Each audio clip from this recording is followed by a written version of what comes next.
guys, Daniel here from Lifestyle Custom Homes at our brand new project in the west end of Toronto. This job is going to be quite the undertaking because of the client we have to deal with on this one. This client is constantly negotiating, trying to find the best quality and price with every trade.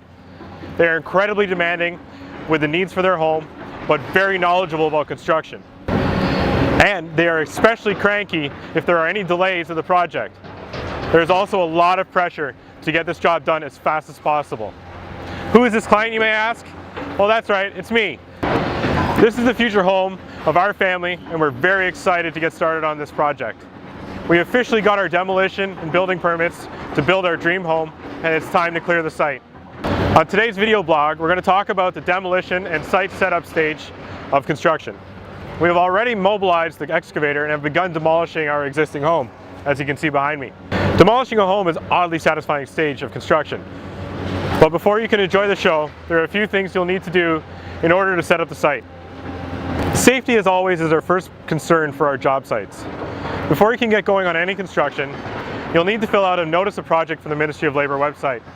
You'll also need to have your demolition permit printed, and both will need to be posted somewhere visible on the job site. The Ministry of Labour also requires you to print a map of the surrounding area and highlight the nearest route to the closest hospital.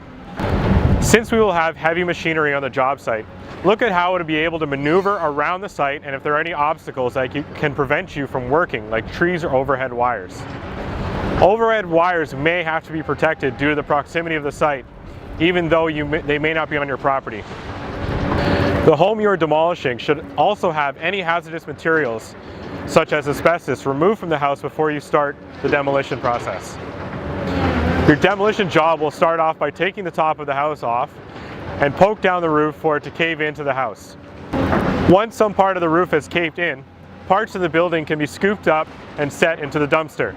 Your excavator will need access to all four sides of the house for a clean demo job. The more room you create for your demolition contractor, the easier the job will be, and likely a better price you will get as well. While there's likely a reason you're demolishing your home, there may be some valuable materials you can salvage inside before you bring the house down.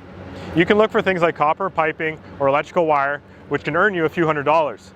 But you can also look for some items that you can salvage, such as original trim, pocket doors, or fireplace mantles that are in your existing home prior to taking it down. These items may end up adding character to your new home by saving some of what you took down. You want to make sure that the house has been disconnected from all municipal utility services. Your hydro, water, and gas services should all be disconnected before you get your excavator onto your site.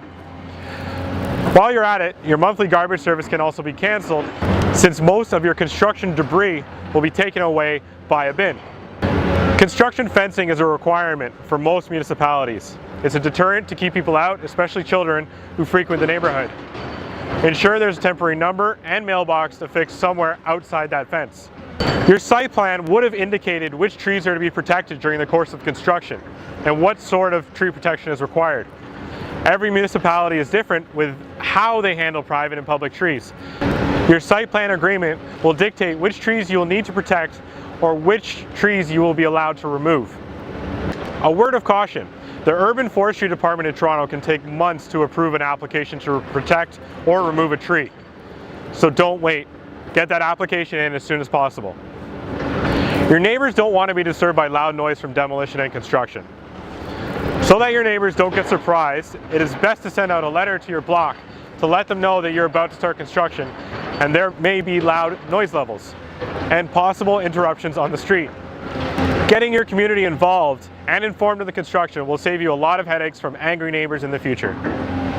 So that's all for this video. Next video will be a short one to cover surveying and pinning of the footings. Until the next time, the perfect lifestyle is up to you.